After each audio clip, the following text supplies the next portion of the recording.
Selamat jumpa, sahabat Eklaters. Senang kita berjumpa kembali di sesi kali ini. Tetap sehat, tetap semangat. Kali ini kita akan membahas tentang bagaimana pemimpin di era VUCA bisa mengoptimalkan elemen-elemen yang ada di organisasi untuk melakukan alignment of strength, seperti apa yang diajarkan oleh guru dari manajemen ya, Peter Drucker ya. Esensi dari seorang pemimpin, seorang pengelola adalah melakukan penyelarasan dari kekuatan-kekuatan yang ada di organisasi, sehingga kita bisa mencapai tujuan akhir kita bisa mencapai hasil yang baik dan mengalami pertumbuhan yang berkesinambungan. Artinya kita bisa menemukan kunci-kunci di mana kita bisa mencapai kemenangan. Kita akan belajar dari The Art of War yang dikarang oleh Sun Tzu tentang kunci bagaimana kita bisa memenangkan peperangan. Kalau kita melihat apa yang diajarkan oleh Sun Tzu, kita bisa belajar bagaimana pada suatu waktu Sun Tzu ini dipanggil oleh kaisar, dan kita akan menyimak dialog sedikit yang terjadi antara kaisar dengan Sun Tzu saat dia ditanya oleh kaisar, apa sih sebenarnya kunci dari kemenangan itu?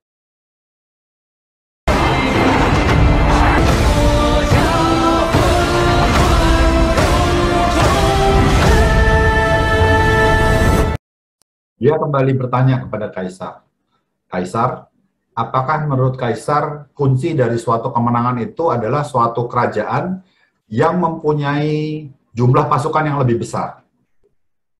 Nah, gayanya Sun Tzu ini kalau dia ditanya, dia akan kembali bertanya dan bahkan biasanya memberi kesempatan untuk orang lain untuk berpikir gitu ya. Dia baru kemudian melanjutkan gitu.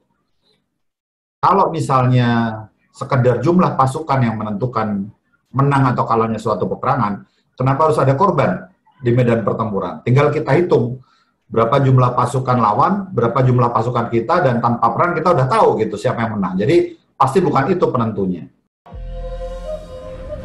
Suffering, corruption. It ends today. Pertanyaan kedua yang ditanya oleh Sun Tzu kepada kaisar. Kaisar, kalau gitu apakah kerajaan yang mempunyai kekayaan yang melimpah itu yang akan memenangkan peperangan? Tentu tidak. Karena kalau misalnya kerajaan yang kaya yang memenangkan peperangan, kita tinggal buka lumbung, kita lihat gandum siapa yang punya jumlah lebih menjulang, lebih tinggi, maka itu akan menentukan siapa yang menang dan siapa yang kalah. Tapi bukan itu penentunya, karena ternyata banyak sekali yang menjadi korban dari peperangan.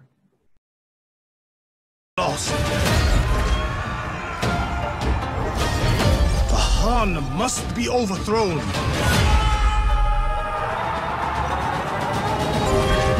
The earth will run red with blood. Pertanyaan ketiga yang Sun Tzu tanyakan kepada kaisar. Kalau begitu kaisar, apakah artinya kerajaan yang mempunyai baju perang lebih kokoh, mempunyai perisai lebih kokoh, mempunyai persenjataan, perlengkapan perang yang lebih runcing, lebih tajam, itu yang akan memenangkan peperangan? Tentu juga tidak, karena kalau begitu halnya akan mudah menentukan siapa yang menang dan siapa yang kalah dalam suatu peperangan. Yang kaya itu belum tentu aman. Yang miskin pun belum tentu ada dalam kondisi yang rawan. Yang mayoritas belum tentu akan selamat. Yang minoritas belum tentu akan gagal.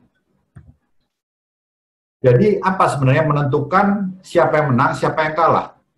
Siapa yang akan ada dalam kondisi aman, tetap selamat, atau siapa yang menuju ke arah kehancuran, kegagalan? Ternyata yang menentukan adalah sainsnya, ilmunya. Sun Tzu mengatakan their way. Ya, way yang dimaksud di sini adalah cara gitu ya. Tanpa suatu cara, tanpa suatu jalan yang benar, gitu, maka superioritas dari jumlah pasukan, dari supplies yang kita punya, kekayaan kita, perlengkapan persenjataan peperangan kita tidak akan menjamin sukses. Di dalam bukunya The Art of War, dia mengatakan bahwa seni peperangan ini adalah vital sekali untuk suatu kerajaan. Ini menentukan hidup dan mati, selamat atau kehancuran dari suatu kerajaan. Seni peperangan ini mencakup ada 5 faktor-faktor konstan yang menentukan kalau kita menuju ke medan perang, ya kita akan punya peluang untuk menang lebih besar begitu. Karena kelima faktor konstan ini akan membantu kita untuk membuat perencanaan bagaimana menentukan medan peperangan atau kondisi medan perang yang akan meningkatkan peluang kita keluar sebagai pemenangnya. Faktor konstan yang pertama adalah hukum moral. Moral law. Moral law ini membentuk bagaimana orang itu bisa mengikuti atau menyelaraskan apa yang mereka mau, kehendak mereka dengan pemimpinnya gitu. Sehingga mereka tuh nyatu gitu. Sehingga mereka itu bahkan bersedia untuk mengorbankan dirinya demi keselamatan dari si kaisar atau dari pemimpinnya gitu. Mereka tidak goyah oleh bahaya yang mengancam, oleh risiko yang mengancam. Hukum moral adalah faktor konstan yang pertama. Yang kedua, heaven. Heaven atau surga ini sebenarnya bicara tentang hal-hal yang tidak bisa dikontrol oleh manusia. Ada malam, ada siang, ada dingin dan panas, ada waktu yang tidak bisa kita hentikan, tidak bisa kita percepat, tidak bisa kita perlambat, dan ada musim. Faktor yang ketiga, earth atau bumi. Ini bicara tentang jarak, besar atau kecil, bahaya atau aman, beresiko atau tidak, medan perang yang terbuka, atau kita berperang di celah yang sempit, itu semua adalah pilihan-pilihan yang ada di dalam kontrol kita, yang bisa pilih untuk meningkatkan peluang kita hidup atau mati, jaya atau hancur. Yang keempat, commander, jenderal perangnya, pemimpinnya. Kita bicara tentang virtues, tentang kebaikan-kebaikan, misalnya judgment-nya. Jadi keputusan-keputusan yang diambil oleh seorang commander, oleh seorang pemimpin, apakah keputusan-keputusan yang bijak? Niatnya, apakah tulus? Karakter dari si jenderal perang, dari pemimpinnya, apakah punya kebajikan? Pengambilan keputusannya, apakah dia berani? Apakah dia decisive? Timely keputusannya, tidak ditunda-tunda, tidak berlama-lama. Lalu dalam menjalankan tugasnya, duty-nya, dia disiplin. Yang kelima, bicara tentang metode dan disiplin. Bagaimana memobilisasi pasukan, ya sesuai dengan subdivisinya, jadi sesuai dengan fungsi, sesuai dengan graduations of rank, jadi ada ranking, ada jenjang yang berbeda di dalam setiap fungsi, antara para pejabat. Kemudian bagaimana maintenance of roads-nya, jadi pemeliharaan jalan, ya, proses sistem yang ada di dalam suatu organisasi, sehingga kalau mereka punya ransum yang ingin dikirimkan kepada pasukan yang ada di medan perang, itu akan bisa segera sampai ke medan perang. Sehingga pasukan di medan perang ini tidak akan kelaparan. Baik obat-obatan, makanan, sehingga mereka juga tidak sakit. Supply ini tidak dikorupsi di tengah jalan gitu. Bisa sampai ke medan perang dalam keadaan yang utuh sesuai dengan kebutuhan dari pasukan di medan perangnya. Bagaimana metode dan disiplin yang baik untuk mengontrol ekspenditur dari militernya. Jadi bagaimana mengatur pengeluaran dan pemasukan tentunya. Ini adalah kelima faktor-faktor konstan yang menurut Sun Tzu sangat menentukan peluang untuk meraih kemenangan tadi. Nah, kalau kita bicara tentang organisasi modern zaman sekarang, di mana banyak bisnis, banyak usaha yang saling bersaing satu dengan yang lain. Moral law ini sekarang digantikan dengan suatu asas, yaitu disebut asas unity, kesatuan. Unity ini datangnya dari visi, misi, dan juga nilai-nilai yang ditentukan oleh para pemimpin puncak. Heaven and Earth ini digantikan dengan asas fokus. Bagaimana seorang pemimpin di organisasi itu mempunyai strategi dan juga bisa membangun praktek-praktek ideal di dalam organisasi. Fokus. Strategi ini bicara tentang apa yang tidak bisa kita kontrol, heaven, apa yang bisa kita kontrol, yaitu earth. Karena kalau kita salah fokus, kita justru menghabiskan waktu, tenaga, dana untuk hal yang tidak bisa kontrol, itu akan sia-sia, akan percuma. Demikian juga dengan ideal practices. Tentunya peran dari orang yang ada di puncak dari organisasi, dan ada yang ada di level eksekusi, dan juga mereka yang menjadi pemimpin di middle management, tentu mempunyai peran-peran yang berbeda. Mereka harus fokus pada perannya. Tidak mungkin mereka yang ada di lapangan eksekusi, mereka memikirkan tentang perusahaan mau dibawa ke arah mana. Atau sebaliknya, mereka yang ada di pimpinan puncak justru menjadi micromanage karena mereka memikirkan ini gimana cara melakukan yang baik. Karena itu adalah tugas mereka yang ada di lapangan. Jadi ada yang do the right thing, ada yang do the thing right, dan ada orang-orang di tengah yang harus do the right thing right.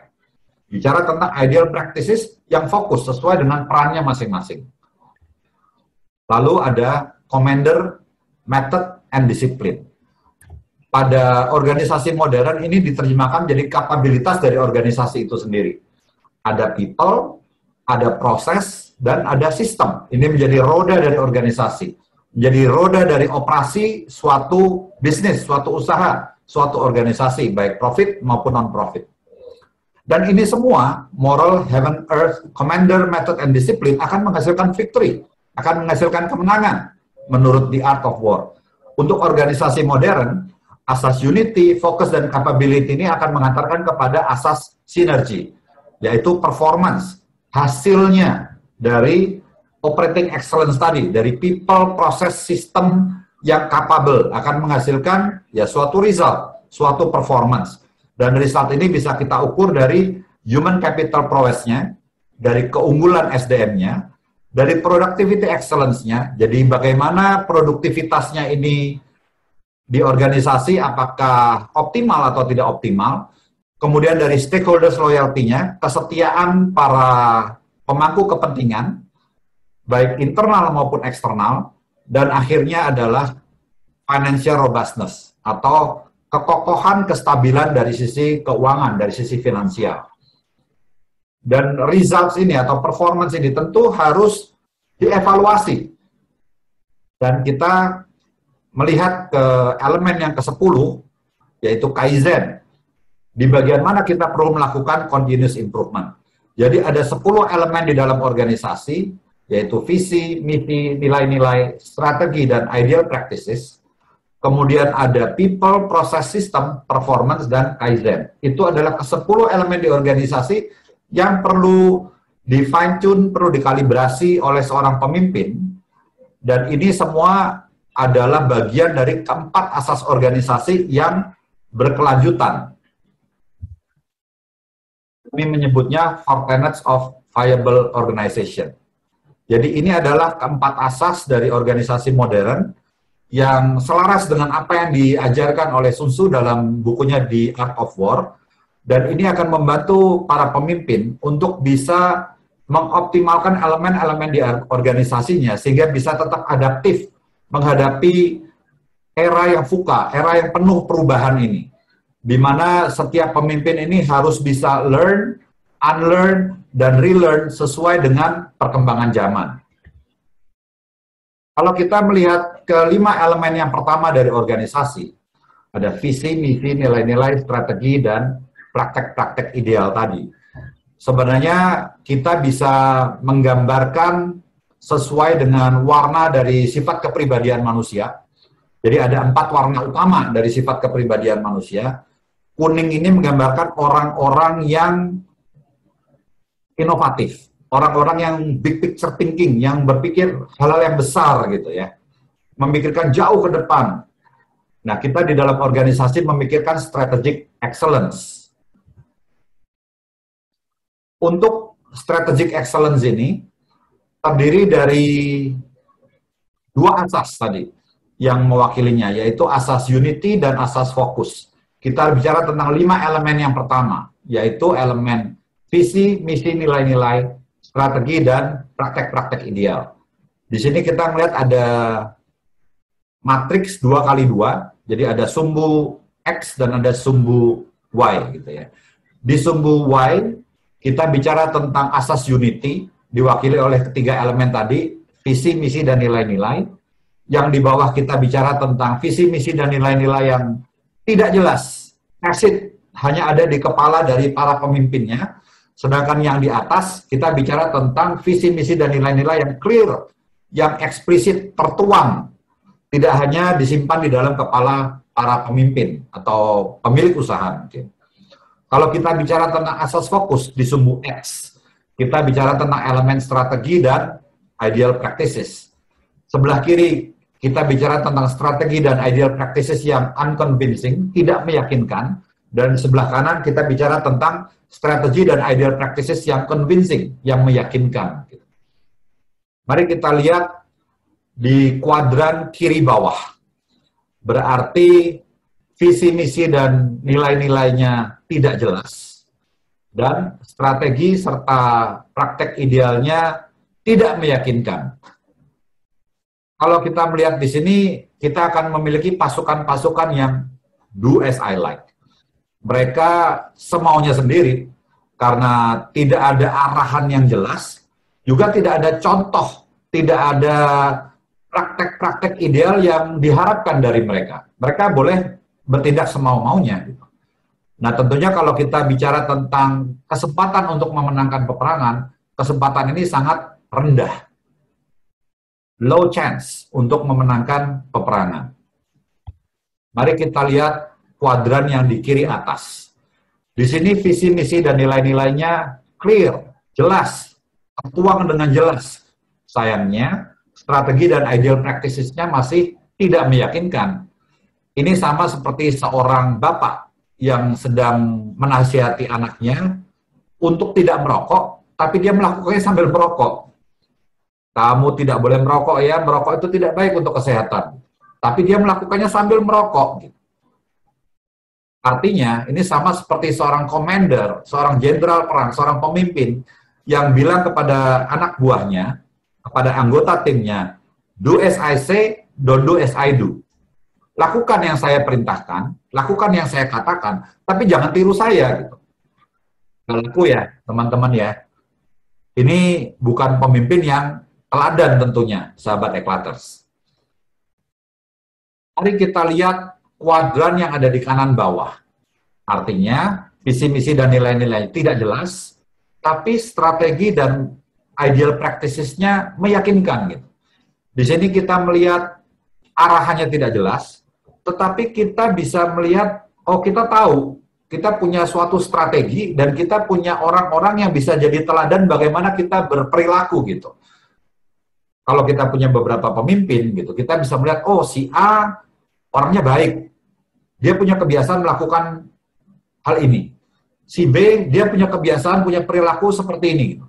A dan B ini beda gitu, tapi dua-duanya baik. Gitu.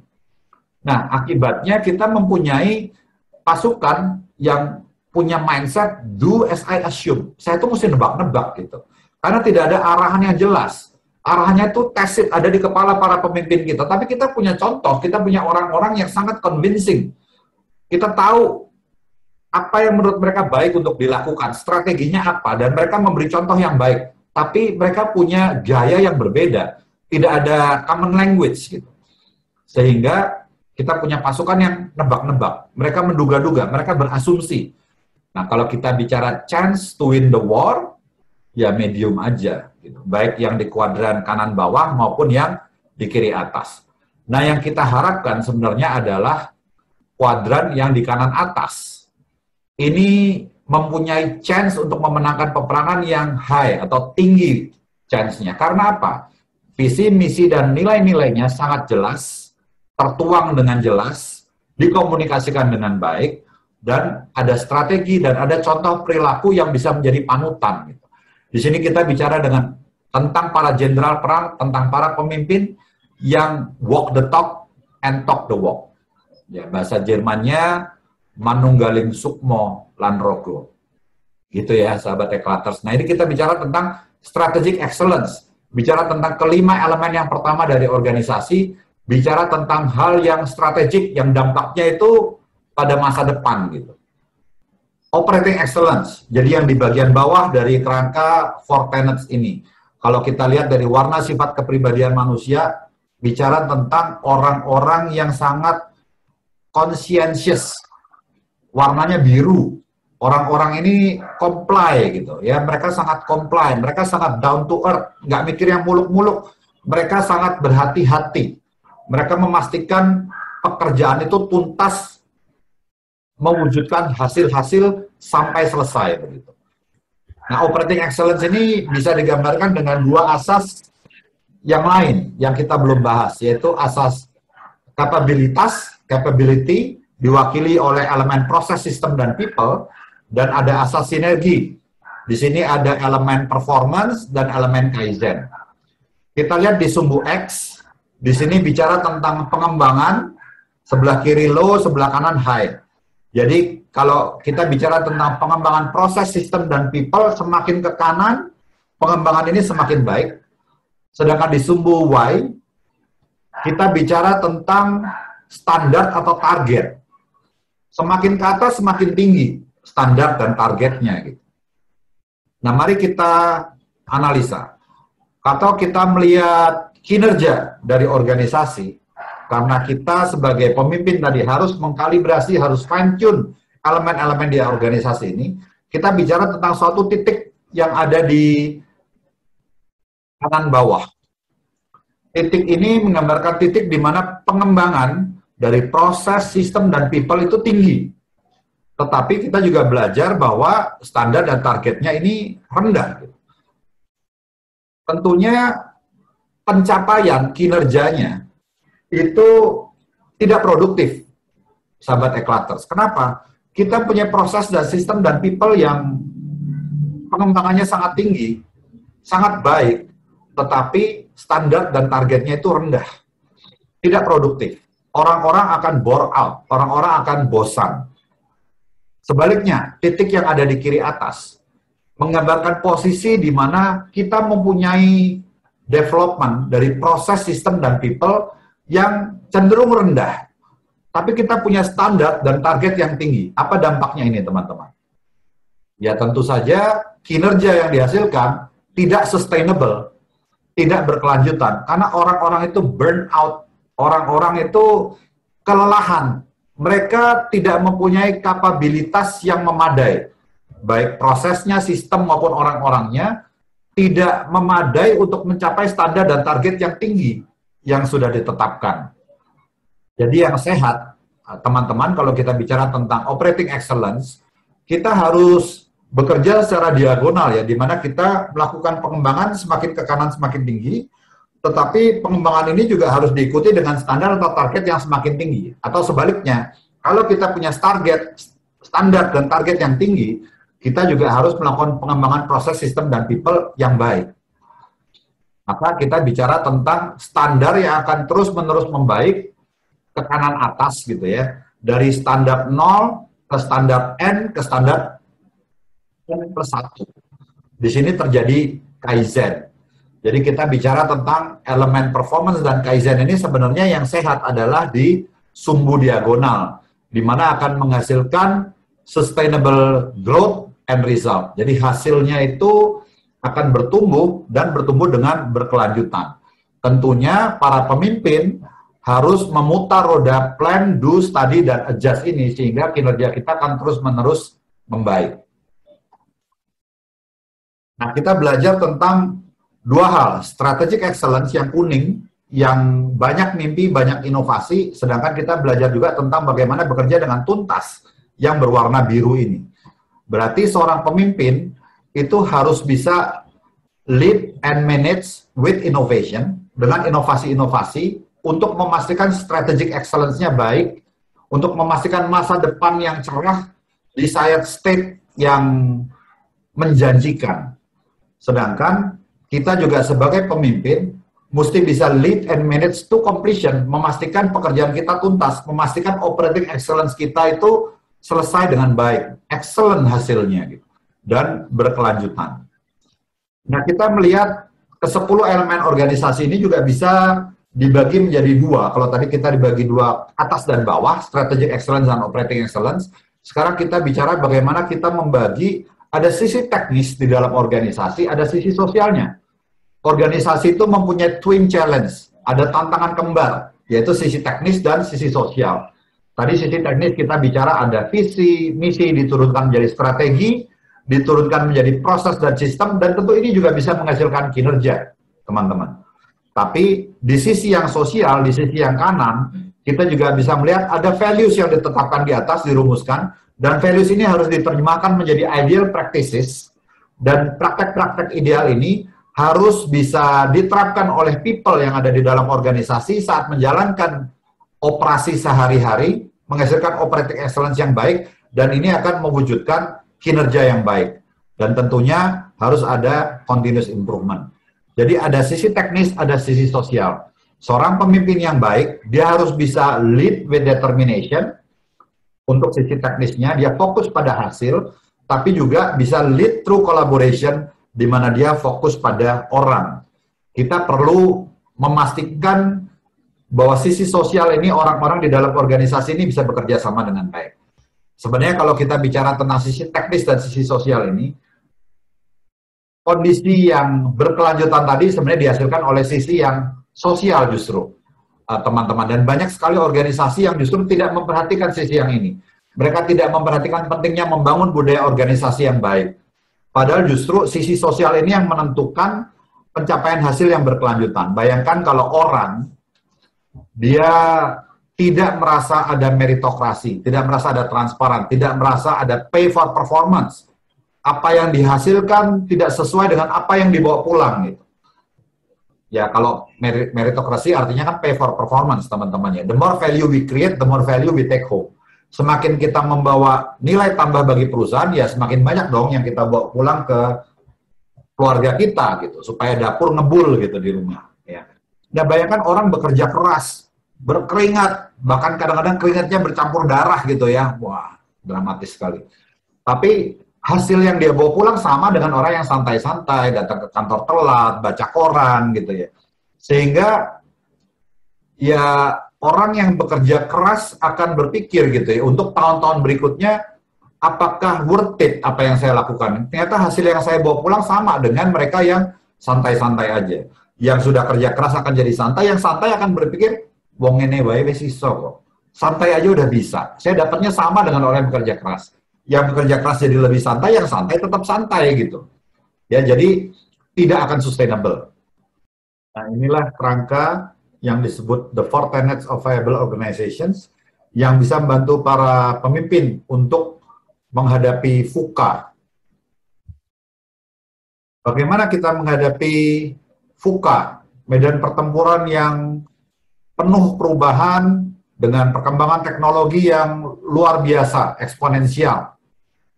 Kita harus bisa memimpin pasukan kita untuk bisa survive, bahkan thrive di dalam medan pertempuran di era VUCA ini. Kita harus bisa memimpin para pasukan kita untuk mereka bisa menghadapi medan pertempuran VUCA yang volatile.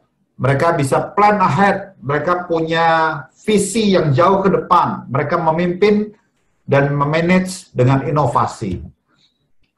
Mereka menghadapi uncertainty dengan mengelola risiko melalui uniqueness, melalui daya saing yang unik yang mereka punya. Sehingga mereka bisa lead and manage to completion. Mereka bisa memimpin hingga tuntas. Dan pada saat menghadapi dunia yang kompleks, mereka bisa make decisions dengan courageous, dengan berani. Mereka lead and manage with determination. Dan akhirnya menghadapi ambiguity, mereka bisa deal with changes karena mereka bisa membangun alliance. Mereka lead and manage through collaboration. Demikian pemaparan kami, teman-teman, tentang 4 Tenets of Viable Organization. Semoga sesi ini bisa membantu teman-teman untuk membangun seni kepemimpinan dan juga ilmu manajemen yang lebih baik, sehingga kita bisa membangun troops kita bisa melakukan fine-tuning dan kalibrasi dari elemen-elemen organisasi, sehingga kita bisa mencapai hasil yang baik, bertumbuh, dan berkelanjutan. Kita bisa tidak hanya survive, tapi kita juga thrive di era VUCA ini. Tetap semangat teman-teman, tetap sehat, sampai jumpa lagi.